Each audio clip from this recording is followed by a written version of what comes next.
it's hard to choose like one time that God's made himself real. So I was asking the Lord, what would you want me to share? And when we moved to Modesto, it was 2007, the end of 2007, and we just found out I was pregnant with our first baby. And so we moved here, we were getting settled, and about 12 weeks into my pregnancy, I lost the baby and miscarried. And, we didn't really know very many people, didn't really have a church home. We were still like very much looking for a church. And the thought of going to a church and like trying to like meet people and hello, I'm new here, and I'm just gonna sob my way through church was like, for an introvert, seemed like the worst thing ever. And it's like a weird grieving. Miscarrying is a weird grieving because you're grieving something that nobody really even realizes was worth grieving. And I remember I was in my car driving up Sylvan, Standiford towards McHenry, and I was listening to this worship song. The lyrics said, when I don't know what to do, I'll lift my hands. When I don't know what to say, I'll speak your praise. When I don't know where to go, I'll run to your throne. And when I don't know what to think, I'll stand on your truth. And I just remember, like never before, sensing the presence of God in my car on an ordinary, whatever day of the week it was with me.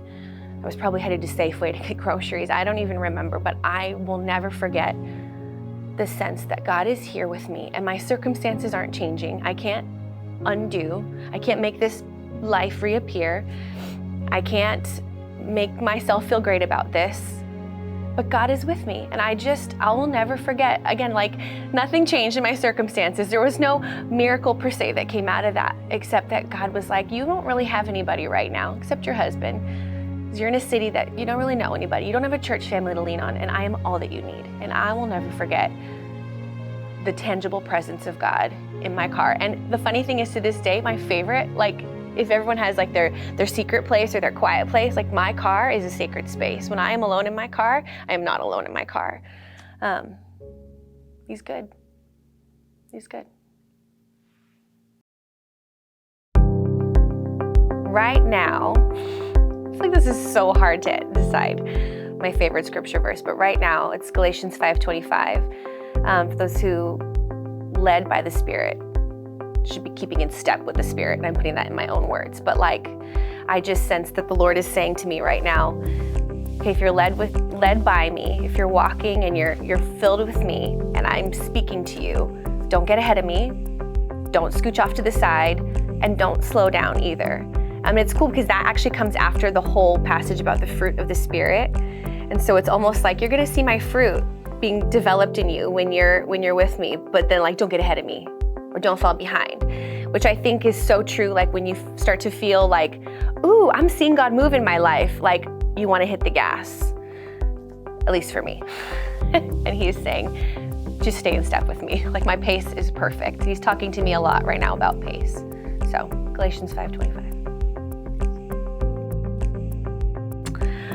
I heard about one church because I used to work out at Get Fit, and like, I swear half the church worked out at Get Fit, and they were all like the nicest people. And so, it was at that time, I think it was like One Church Bethel, and I remember thinking like, there's a lot of Bethel churches, like are these all connected? And somebody said, no, but all the One churches are connected. And so then when the Lord kind of was leading us to a new season, someone from this church, actually the Crenshaws, John and Tara, said, well, come with us to church this Sunday.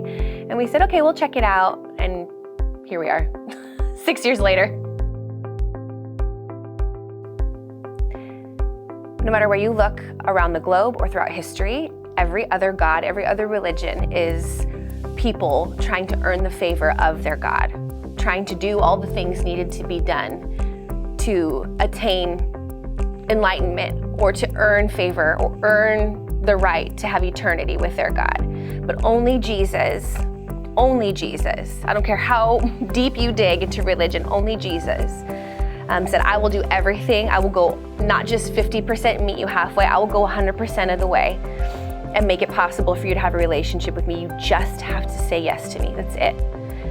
And then the life that he calls us to live, he says, I'll actually give you my Spirit to make it possible for you to live the life that I'm calling you to live. And so you should check out Jesus, because He's already done everything that needs to be done for you to be made right with Him. And He's already given you everything that you need to live the life that He's called you to. And it's an incredible life.